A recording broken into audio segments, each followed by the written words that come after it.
नमः शिवाय। 39वां अध्याय विष्णु दधीची संवाद। ब्रह्मा जी बोले, अब एक दिन राजा शुभ का कार्य सिद्ध करने के लिए भगवान विष्णु महर्षि दधीची के आश्रम में पहुँचे और उनसे कहा कि महर्षि, आपसे वर मांगने आया हूँ। उन्होंने जो नेत्र बंद कर शिव जी का ध्यान किया तो उन्हें विष्णु का कपट ज्ञात हो गया।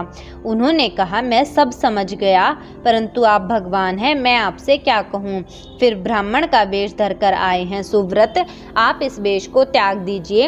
राजा शुभ के कल्याणार्य आप मुझसे छल करने आए हैं। लज्जित होकर विष्णु भगवान दधीची को प्रणाम कर बोले कि महामुनि, अवश्य आपका कहना सत्य है और मैं जानता हूँ कि शिव भक्त को किसी का भय नहीं है, परंतु आप मेरे कहने से राजा शुभ के पास जाकर उससे कह दीजिए कि मैं तुमसे डरता हूँ।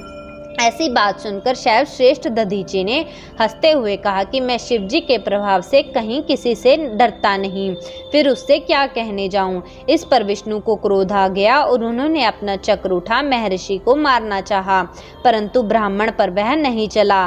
तब कुंठित दधीची ने हंसते हुए भगवान विष्णु से कहा कि भगवान, यह शिव जी का दिया हुआ चक्र आप मुझ पर छोड़ना चाहते थे, परंतु नहीं चला।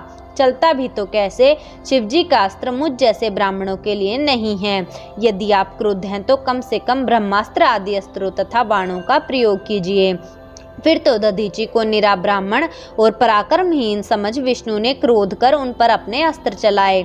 इंद्रादि देवों ने बड़े वेग से मुनि दधीची पर अपने अस्त्रों को चलाया, परंतु शिव भक्त दधीची मुट्ठी भर कुशा उठाकर जो उन पर छोड़ा तो शंकर के प्रभाव से वे कुशा कालाग्नि के समान, त्रिशूल बन प्रल्याग्नि के समान अपनी ज्वालाओं से आयुधधारी देवताओं के छोड़े अस्त्र उन त्रिशूलों को प्रणाम कर कुंठित हो गए।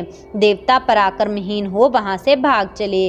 केवल विष्णु जी युद्ध से परामुख न हुए और परम शैव दधीची भी शिव जी की कृपा से निर्भय हो उनसे युद्ध करते ही रहे। भीषण युद्ध हुआ।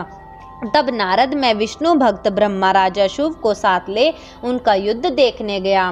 मैं निश्चेत विष्णु भगवान और देवताओं को युद्ध करने से रोकना और कहा, आप लोगों का प्रयास व्यर्थ है, इस ब्राह्मण को आप लोग नहीं जीत सकते। यह सुन विष्णु जी शांत हो दधीची मुनि के निकट जाकर इन्हें प्रणाम कर बड़ी प्रार्थना की। प्रसन्न हो मुनि दधीची ने उन पर तो कृपा कर दी, पर विष्णु आदि पर उनका क्रोध कम न हुआ। उन्होंने अपने हृदय में भगवान शंकर का स्मरण कर विष्णु सहित सब देवताओं को शाप दिया कि समय आने पर रुद्र की कोपाग्नि से भस्म हो जाओगे। दधीची को प्रणाम कर शुभ अपने घर चला गया और विष्णु आदि देवता भी अपने लोक गए। तब से उस स्थान का नाम थानेश्वर हुआ, जहां भगवान शंकर के दर्शन से सायुज्य मुक्ति प्राप्त होती है। अगर आपको हमारी वीडियो अच्छी लगी तो इसे लाइक करें, शेयर करें और पूरी शिव पुराण पाठ के लिए चैनल को सब्सक्राइब करके प्लेलिस्ट ज़रूर चेक करें। धन्यवाद। हर हर महादेव।